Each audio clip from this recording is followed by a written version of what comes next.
اعوذ باللہ من الشیطان الرجیم، بسم اللہ الرحمن الرحیم۔ مومنین، آج ایک نہایت اہم مسئلہ، پیچیدہ مسئلہ عرض کرنے کے لیے حاضر ہوئے ہیں۔ جب ہم ایسے مسائل کو بیان کرتے ہیں تو اکثر مومنین ہمیں گالیوں کے ساتھ ہماری حوصلہ افزائی کرتے ہیں اور کمنٹ کے اندر طرح طرح کی فضول باتیں کرتے ہیں۔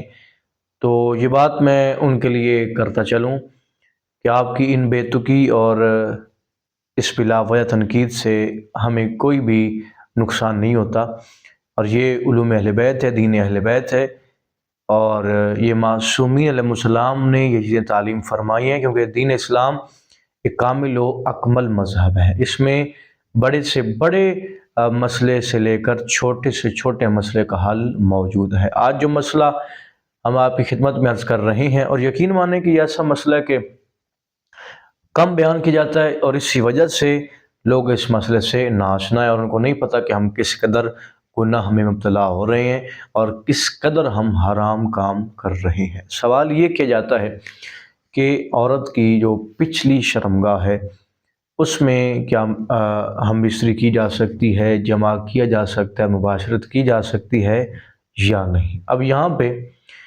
اکثر جوان غلطی کا شکار ہوتے ہیں اور ان کو مسئلہ نہیں پتہ ہوتا، لہٰذا وہ اس میں گناہ کا ارتکاب بھی کر جاتے ہیں۔ اب یہاں پہ دو صورتیں ہیں۔ پہلی صورت کہ اگر عورت کے ایام حیض چل رہے ہیں اور پھر تو حیض کی حالت میں جماع کرنا اگلی شرمگاہ میں حرام ہے، یہ بھی اکثر مومنین مسئلہ نہیں جانتے، لہٰذا حالت حیض میں جماع مباشرت کرنا حرام ہے جب عورت حیض کی حالت میں ہو۔ دوسری ہے کہ عورت حیض کی حالت میں نہیں ہے۔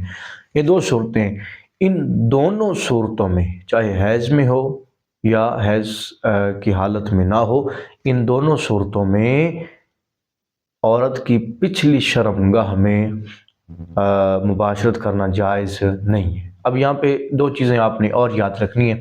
پہلی چیز کہ اب اگر عورت راضی ہے، اگر تو عورت پچھلی شرمگاہ میں مباشرت کرنے کے لیے راضی ہے، تو بھی شریعت مقدسہ نے فرمایا کہ شدید مکروہ ہے، ناپسندیدہ ہے، حرام کے قریب قریب ہے کہ اس عمل سے بچا جائے اور اس عمل کو نہ کیا جائے۔ اب دوسری صورت یہ بنتی ہے کہ عورت راضی بھی نہیں ہے، مرد مجبور کرتا ہے، تو پھر مرد پر قطعاً حرام ہے اس عمل کو کرنا اور وہ گناہ کا مرتکب ہوتا ہے۔